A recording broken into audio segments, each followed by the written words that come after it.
کہ لا فتاح الا ہو۔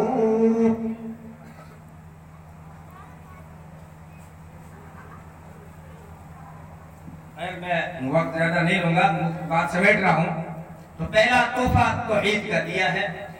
یہ جو ہے انقلاب میرے نبی کے آنے کے بعد ہوئے سارے، ورنہ حضرت ابو ذر غفاری فرماتے ہیں، حضرت ابو ذر غفاری کچھ جو ہے بنجر زمینی تھی اور کچھ شاداب زمینی تھی۔ نبی پاک صلی اللہ علیہ وسلم ساری کائنات کے لیے رحمت بن کے آئے، لیکن اگر زمین بنجر ہو تو برسات کیا کرے؟ بے عمل دل ہو تو جذبات سے کیا ہوتا ہے؟ بنجر اگر زمین ہو تو برسات سے کیا ہوتا ہے؟ میرے نبی ساری کائنات کے لیے رحمت بن کے آئے، لیکن اگر زمین ہو ابو جہل کی بنجر تو وہ رحمت کی بارش کیا کرے؟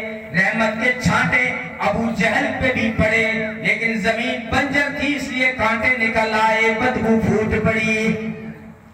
نبی کی رحمت کے چھانٹے عتبہ شیبہ پہ بھی پڑے، ابو لہب پہ بھی پڑے، لیکن زمین بنجر تھی، کانٹے نکل آئے، بدبو پھوٹ پڑی۔ لیکن وہی رحمت کے چھانٹے جب پڑے نا شاداب زمین ابو بکر پر تو صداقت کے پھول نکھرنے لگے، جب پڑے نا عمر پر تو پھر عدالت کے پھول لگنے لگے۔ یا یوں کہوں کہ تاجر آیا، رحمت کے چھانٹے پڑے، صدیق بن گیا، تلوار لے کر آیا، رحمت کے چھانٹے پڑے، عادل و فاروق بن گیا۔ وہ ایک مالدار آیا، رحمت کے چھانٹے پڑے، ذی-النورین بن گیا۔ وہ ایک بچہ آیا کھیلتا ہوا، رحمت کے چھانٹے پڑے، حیدر کرار بن گیا۔ ابو ذر آیا، رحمت کے چھانٹے پڑے، زہد کا سلطان بن گیا۔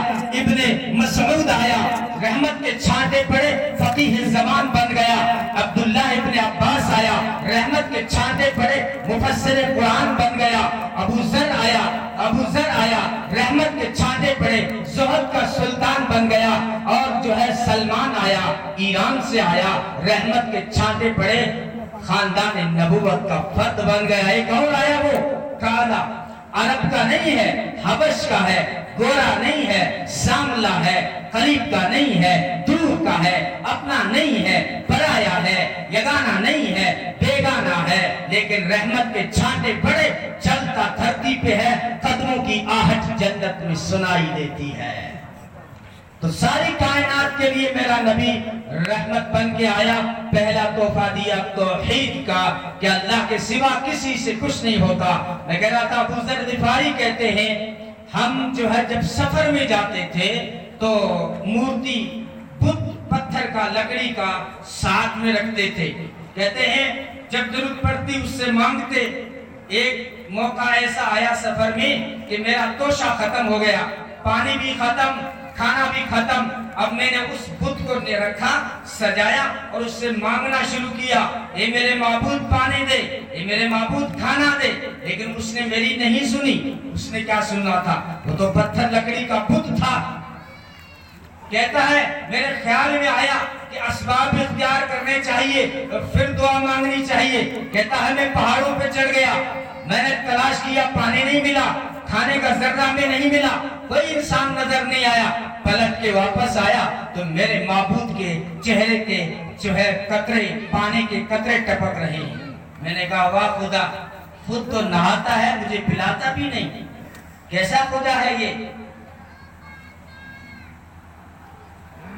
ہاں، اللہ تعالیٰ ہم سب کو عمل کی توفیق عطا فرمائے۔ تو پہلا توحید کا تحفہ دیا، جو ہے یہ پیغام دینا تھا، خیر میں توحید کا جو ہے نہیں دے سکا۔ یہ تعلیم القرآن، اس کی نسبت سے یہاں پر جو بچے قرآن پڑھ رہے ہیں بڑے جو ہے مبارکباد کے لائق ہیں، ان کے والدین بھی، ان کے اساتذہ بھی۔ آپ انعام دے رہے تھے بچوں کو، تو آپ انعام دیجئے نا اساتذہ کو، محنت ان کی ہے، اصل محنت ان کی ہے۔ اسی طرح آپ اپنے مکتب کو مضبوط کیجئے۔ آج کل کی ہوائیں ہیں، اس کا علاج یہی ہے کہ اپنے مکتب مضبوط کرو، ورنہ ہماری نئی نسل کہاں جا رہی ہے؟ وہ پبجی میں جا رہی ہے۔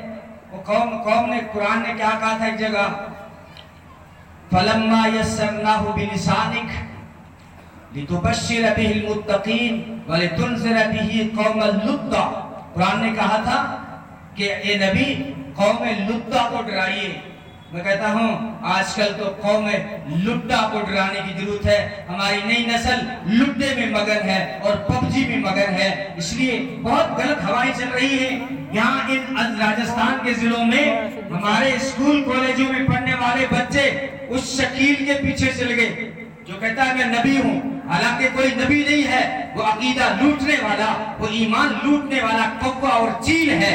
لیکن ہماری نسل اس لیے لگتی ہے، ہماری غلطی ہے، اس لیے ضرورت ہے اپنے مکاتب کو مضبوط کرو۔ کیا ملے گا جب بچے ہمارے قرآن پڑھیں گے؟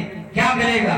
حدیث میں آتا ہے جب طالب علم مکتب کی طرف چلتا ہے، ایک حرف سیکھنے کے لیے چلتا ہے، استاد کی طرف قدم بڑھاتا ہے، ایک ایک قدم کے بدلے میں ایک ایک حرف سیکھنے کے بدلے میں اللہ تعالیٰ اس کے نامہ اعمال میں پوری 1 سال کی عبادت کا ثواب لکھ دیتے ہیں۔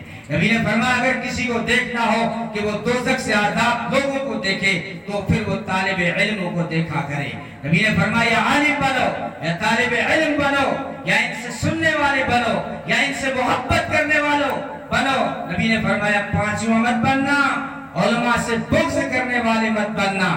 ان کا مقام کیا ہے؟ وہ کل قیامت کے دن اللہ دکھائے گا۔ حدیث میں ہے سونے کا تخت سجایا جائے گا، چاندی کے کبے لگائے جائیں گے، اس میں یاقوت اور زمرد جڑے جائیں گے اور سندس و استبرق کی چادریں بچھائی جائیں گی۔ اس پہ عالم کو بٹھایا جائے گا اور کہا جائے گا کہ مجھے میری عزت و جلالت کی قسم میں آج تیرا حساب نہیں لوں گا۔ میں نے علم اس لیے نہیں دیا تھا کہ جو ہے تجھے عذاب دوں۔ لوگوں کو صرف وہ ایک حدیث یاد ہے کہ سب سے پہلے عالم جائے گا دوزخ میں۔ وہ اللہ نے اپنی شان دکھائی ہے، وہ تو اللہ نے شان دکھائی ہے، اس کے علاوہ بہت ساری روایتیں ہیں۔ تو خیر جو اپنے بچوں کو پابندی کے ساتھ مدرسے بھیجیے، قرآن کریم جو ہمارے لیے جو ہے دستور ہے، منشور ہے، ضابطہ حیات ہے، بلکہ آب حیات ہے۔ عزت دلائے گا تو یہی قرآن دلائے گا۔ قرآن اگر عزت اس لیے اقبال نے کہا تھا، حالانکہ وہ برطانیہ کی یونیورسٹی میں پڑھا بندہ، اسکرٹ پہنی ہوئی بچیوں کے ساتھ پڑھا، لیکن کہتا ہے وہ معزز تھے زمانے میں مسلمان ہو کر اور تم ذلیل و خوار ہوئے قرآن کو چھوڑ کر، تارک قرآن ہو کر۔ آج ہم اسی لیے ذلیل و خوار ہیں کہ قرآن سے ہم نے رشتہ توڑ لیا ہے، اور قرآن ایسی عظمت والی کتاب تھی کہ جس نے بھی اس سے رشتے جوڑا وہ باعزت بن گیا۔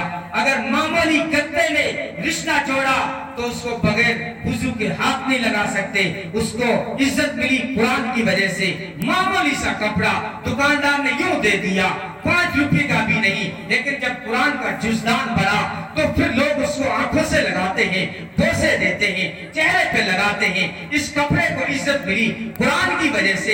ارے لکڑی کو تو لوگ چولہے میں ڈالتے ہیں، لیکن جس لکڑی کی رحل بن جائے وہ پھر سینے سے لگائی جاتی ہے۔ کیوں؟